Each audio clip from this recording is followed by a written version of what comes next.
아우구스부르크 슈퍼히어로 구자철입니다.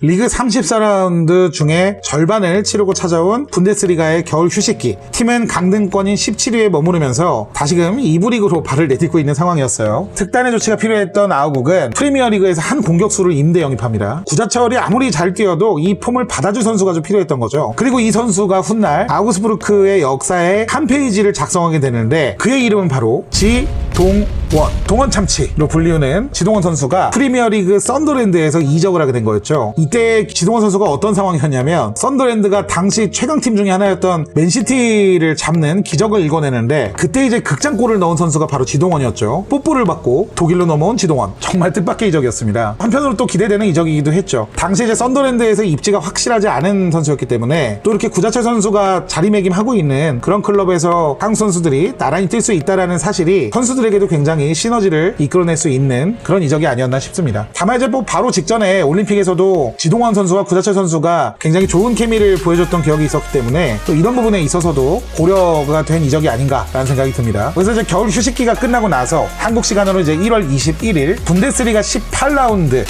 디셀도르프전이었죠. 이때 이제 교체 투입이 예상됐던 지동원 선수는 모두의 예상을 깨고서 구자철 선수하고 선발 출전을 나란히 하게 됩니다. 축구에서 이제 가장 중요한 게 분위기라고 많이들 얘기를 하는데 이 분위기 반전이 좀 필요했던 것 같아요. 그래서 이제 감독 입장에서는 수를 뒀던 것 같습니다. 근데 이게 놀랍게도 결과로 이어져요. 진짜 오랜만에 아우구스부르크가 이 경기에서 선제골을 기록하게 되고요. 이후에 이제 전반 45분 올림픽에서 구자철하고 호흡을 맞췄던 이 지동원 선수, 새로 임대 이적한 선수죠. 이 선수가 왼쪽 측면을 돌파한 뒤에 토비아스 베르너에게 볼을 내줬고 이 베르너가 크로스로 올리게 되는데 이를 이제 구자철 선수가 반대편 골대로 슈팅을 시도합니다. 바로 골로 연결되면서 팀은 2대0으로 리드하는데 공을 세우죠. 자, 지동원에서 시작된 구자철의 골이었던 거죠. 이 골은 앞으로 시작될 역사의 첫 페이지와도 같은 골이었습니다. 이날 아우구스부르크는 오랜만에 다득점을 올리면서 3대2로 무려 11경기 만에 승리를 가져오게 됩니다. 근데 이제 두 골을 먹긴 먹었던 거죠. 굉장히 간당간당했네요. 구자철 선수도 두 달 만에 3호 골을 폭발시키게 된 건데 다만 조금 아쉬운 점을 찾자면 상대팀에서 이제 차두리 선수가 뛰고 있었던 상황이었어요. 다들 아시죠? 차미네이터. 근데 지동원, 구자철, 차두리 선수가 한 필드 안에서 뛰는 모습을 볼 수 있었던 코리안 더비가 무산된 것은 약간은 좀 아쉬움으로 남는 것 같습니다. 이날 경기 승리로 아우구스부르크는 15위였던 니른베르크와의 승점을 9점 차로 좁히며, 근데 이게 9점 차도 뭐 적은 승점 차는 아닌데 여튼 강등권 탈출에 본격적인 시동을 걸게 되는 거죠. 19라운드 다음 경기였던 샬케와 다시 만나게 되는데 구자철과 지동원은 각각 오른쪽, 왼쪽 측면 미드필더로 선발 출전을 하게 됩니다. 아우구스부르크의 양날개를 맡은 이 두 선수는 샬케와의 경기에서 굉장히 큰 활약을 하면서 0대0 무승부를 기록하며 팀의 상승세를 이끌어가는데 기여를 하게 되죠. 그래서 이제 이날 경기에서 무승부로 승점 1점을 획득하는데 리그 16위까지 올라가게 돼요. 그래서 강등 플레이오프를 펼칠 수 있는 마지노선까지 오르게 됩니다. 이게 지금 어떤 상황이냐면요, 거의 뭐 매번 지던 팀이요, 선수 하나를 영입했는데 이 선수를 과감하게 선발 출전을 시키면서 팀 성적이 이렇게 끌어올려지고 있는 그런 상황인 거죠. 그리고 나서 이어진 리그 20라운드 구자철 선수는 자신의 친정팀과 맞대결에 선발로 출전하게 됩니다. 바로 이제 볼프스부르크와의 경기였는데 마찬가지로 지동원 선수도 같이 선발 출전을 하게 되죠. 이때부터 이 두 명에게 같이 선발 출전을 계속하니까 별명이 하나 붙게 되는데 바로 지구특공대라는 별명을 얻게 되는 거죠. 지동원의 지, 구자철의 구, 앞글자를 따서 별명이 만들어진 것 같습니다. 당시 볼프스부르크 홈에서 진행되는 경기였는데 당연히 그냥 지는 걸로 좀 점쳐졌어요. 근데 이게 굉장히 반전이었던 게 아우구스부르크가 수비적인 그런 경기를 버려버리고 굉장히 공격적으로 경기 초반부터 임합니다. 경기를 굉장히 당황한 볼프스부르크 선수들의 모습이 이게 앵글에 많이 잡혔는데 실제로 선제골을 먹긴 먹어요. 공격적으로 전술 운영을 하다 보니까. 근데 이제 전반 25분에 따라잡습니다. 어떻게 따라잡냐면 골대 앞에 항상 도사리고 있거든요, 이 모라백 선수라는 선수가. 다만 이제 넣질 못해서 문제가 되는 건데 이 선수에게 다시 한번 미드의 패스를 찔러줬고 이게 이제 동점골로 이어지게 되는 거죠. 참고로 구자철 선수의 2경기 연속 공격 포인트이자 시즌 첫 도움이었습니다. 그래서 이날 경기가 1대1로 무승부로 끝나게 되는데 그래서 승점 1점을 또 획득하게 되는 거죠.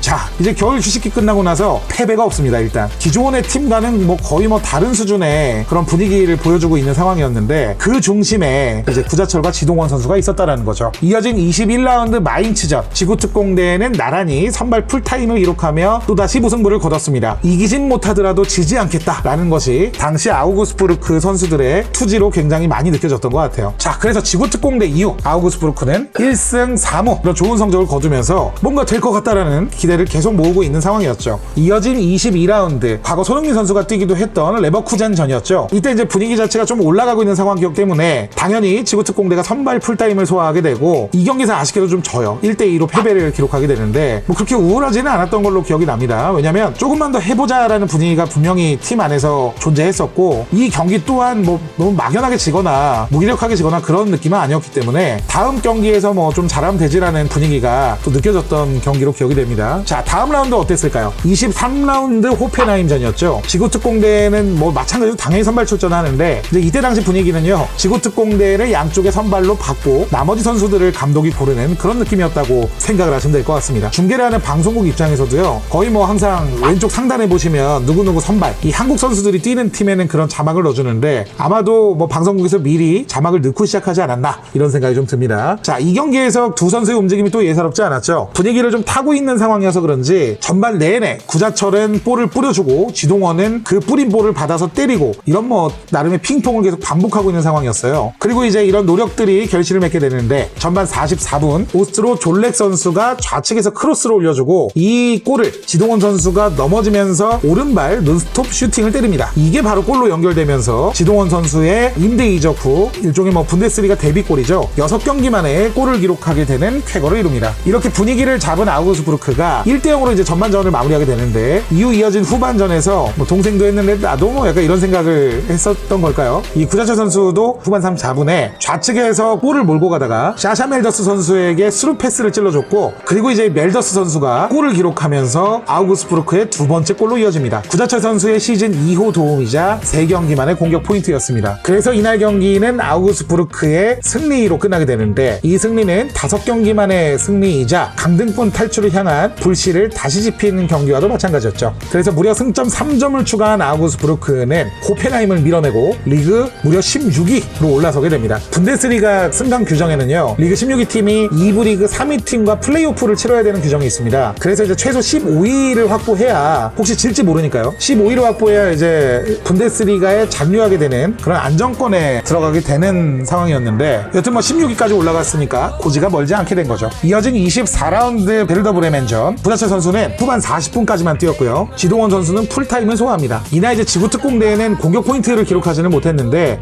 팀은 승리합니다. 그래서 브레멘을 1대0으로 꺾고 강등권 탈출에 희망을 이어가죠. 자, 이게 이처럼 이렇게 축구가 이 분위기가 정말 중요한 스포츠라는 것이 다시 한번 느껴지는 순간인 것 같습니다. 그렇게 매번 지던 팀이 어느 순간부터 지는 것이 익숙하지 않은 팀으로 변모하고 있었던 겁니다. 자, 16위였던 아우그스부르크는 이날 승리로 승점 21점을 기록하며 샬케 공사에 패했던 15위 볼프스부르크와의 승점 차를 6점 차로 바짝 뒤쫓게 됩니다. 더불어 3일 저녁 선두 바이에른 뮌헨과의 경기를 앞두고 있는 17위 호펜하임과도 격차를 5점으로 벌리게 됩니다. 자, 이렇게 지구특공대의 무한 신뢰와 활약 속에 아우극은 1승에 그쳤던 전반기와는 달리 후반기 3승 3무 1패의 고성적을 거두며 거의 뭐 리그 중위권 팀의 성적이죠. 점점 이제 강등권하고 멀어지게 되는 겁니다. 이런 분위기 속에서 25라운드 니른베르크전이었는데요. 여기에는 이제 기요타키 히로시라는 일본 선수가 또 뛰고 있는 상황이었죠. 언론에서는 단이 한일전이라는 헤드라인을 많이 뽑아냈었는데 실제로 이제 아우그스부르크가 굉장히 상승세를 달리고 있었던 상황이었잖아요. 그 중심에 지구특공대가 있었고요. 근데 반대로 이 니른베르크에서는 히로시 선수가 팀을 중심으로 떠오르고 있는 상황이었습니다. 그러다 보니까 이제 아무래도 이 한국과 일본을 대표하는 선수들끼리의 이런 경기가 굉장히 관심을 받았던 것으로 기억이 나는데 유독 이제 한일전에 강한 모습을 보이는 게 구자철 선수죠. 거기 이제 단짝 지동원 선수를 또 데리고 있고요. 이 경기에서 마찬가지로 선발 출전을 하게 되는데 히로시 선수도 예상했던 대로 선발 출전하게 됩니다. 미니 한일전 시작부터 예사롭지가 않았습니다. 전반 3분 시작과 동시에 니른베르크의 코일러 선수가 첫 슈팅을 날리면서 이 니른베르크의 공격의 시작을 알리죠. 처음 경기 양상은 굉장히 일방적인 양상이었어요. 니른베르크가 굉장히 압도하는 경기를 펼치는데 결과적으로는 전반 20분 기요타키 선수가 골을 성공시키면서 니른베르크가 앞서가게 됩니다. 그리고 나서 이제 아우구스부르크가 물러섰느냐? 그렇지 않습니다. 지구특공대를 중심으로 반격을 시작하게 되는데 전반 35분 안드레 하네이 크로스를 베르너 선수가 헤딩으로 연결을 시키면서 1대1로 동점을 만드는 데 성공을 시킵니다. 그리고 이제 전반 마무리하기 전에 터진 골이었기 때문에 경기 흐름을 가져온 상태에서 전반을 마치죠. 자, 그리고 이제 후반전 어떻게 됐을까요? 니른베르크가 이제 전반 내내 불안한 수비력을 보인 선수가 이제 플라텐 하르트라는 수비수였는데 이 선수를 전반 끝나자마자 빼면서 키놀라라는 선수를 투입합니다. 근데 이 교체가 적중한 거예요. 니른베르크가 후반 시작과 동시에 동시에 굉장히 안정된 수비력을 펼칩니다. 그러면서 이제 공격을 끌어올리죠. 아무래도 축구가 이게 수비가 안정되다 보면 미드필더나 공격에서부터도 좀 침착해지면서 전체적인 경기력 자체가 상승하는 효과를 누리는 경우가 많은데 뭐 결과적으로 수비가 좀 안정되면서 후반 9분에 프리킥 골을 먹어요. 에스파인이라는 선수가 프리킥을 성공시키는데 이 프리킥을 이끌어낸 선수가 또 기요타케 선수였죠. 페널티 라인 앞에서 돌파를 하다가 반칙을 얻어낸 골을 에스파인 선수가 프리킥으로 성공시키며 경기 결과는 다시 1대2로 아우구스부르크가 끌려가게 됩니다. 자, 이 이후에는 조금 주도권을 내준 양상이었어요. 그래서 지동원 선수를 포함해서 두 선수를 교체하게 되는데 반전이 일어났을까요? 네, 아쉽게도 이 간이 한일전으로 불리었던 뉘른베르크와의 경기에서는 1대2로 아우구스부르크의 패배로 경기를 마무리하게 됩니다. 근데 이게 아무래도 한창 오르고 있는 그런 팀의 분위기 속에서 뉘른베르크가 뭐 분데스리가를 대표하는 그런 강팀까지는 아니잖아요. 이제 이 팀에게 좀 이길 수 있는 경기, 그러니까 최소한 승점을 가져갈 수 있었던 경기에서 패배를 한 탓이었는지 조금 기세가 꺾이는 분위기는 있었죠. 실제로 한 경기를 덜 치른 15위 볼프스부르크와의 승점이 그대로 남아있는 상황이었고요. 이런 상황 속에서 만난 팀이 이제 바로 다음 경기, 이 손세이셔널 손흥민 선수가 속해 있었던 함부르크와의 경기였습니다. 손흥민 선수 편을 찍을 때는 손흥민 선수 위주로 아무래도 내레이션을 해야 되다 보니까 상대팀이 약팀인 경우에는 굉장히 저도 신나게 얘기를 했었는데 이게 또 입장이 바뀌다 보니까 손흥민 선수의 존재가 굉장히 좀 무섭게 느껴지는 부분이 있네요. 그래서 이날 경기에서 구자철, 지동원, 손흥민